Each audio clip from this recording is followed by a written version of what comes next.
வீட்டுல எத்தனை பேர் இருந்தாலும் நம்ம தான் கடைக்கு போக சொல்றாங்க. இந்த பைய கடைக்கு போறான், இவ கடைக்கு போறா, என் மருமக கூட கடைக்கு போகுது. உனக்கு என்னதான் கடையில போய் வாங்குறாங்க? தொட்டு 90க்கு என்னைய தான் கடைக்கு போக சொல்றாங்க. போறாங்க அதெல்லாம் வாங்கிட்டு வந்தானே. என்ன இங்க குந்திருக்கான்? இல்லை திருப்பதி வா திருப்பதி. என்னடா அப்படி குந்திட்ட? என்னடா வீட்டுல பசி குடல புடுங்குறதா? வா வீடுனா பிரச்சனை தான். என்னதான் மேட்ரு? ஒரே குழம்பா தான் வைக்கிறா வீட்டுல.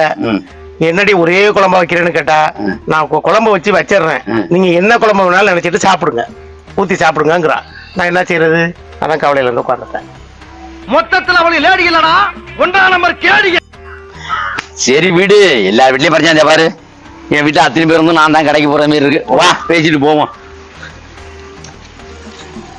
என்ன அந்த அன்பு குந்திருக்காப்ல இங்க? ஆமா, அந்த பாலக்கடையில உட்காந்துருக்காப்ல. சரி வா, என்னன்னு போய் பார்ப்போம்.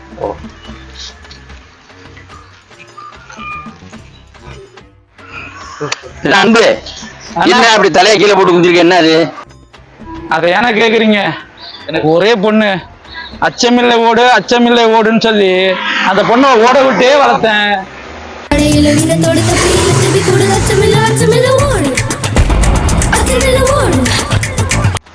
ஆமா, உன் பொண்ணுதான் ஓட்டப்பந்தயத்துல வீராங்கனையாச்சே. ஆமா, இதான் ஊரறிஞ்ச விஷயமாச்சே. ஆமா, எல்லாருக்கும் தெரியுமே. அதைத்தானே சொல்ல வந்தேன். ஆமாண்ணா, அதனாலதான் கவலையா இருக்குன்னு சொல்லிட்டு போய் உட்காந்துருக்கேன் கட்டையில. ஏன்னா கேக்குறீங்க?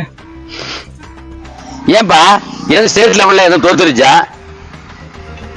அச்சமில்லை ஓடுன்னு சொல்லி வளர்த்ததுனால அச்சமே இல்லாம எழுத்த வீட்டுக்காரனோட ஓடி போயிட்டானே.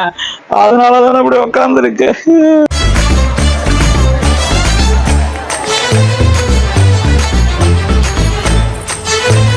கட்டி பார்த்தேன் புட்டாங்கச்சி, தாளம் வந்தது பாட்ட வச்சி, தூக்கி வளர்த்த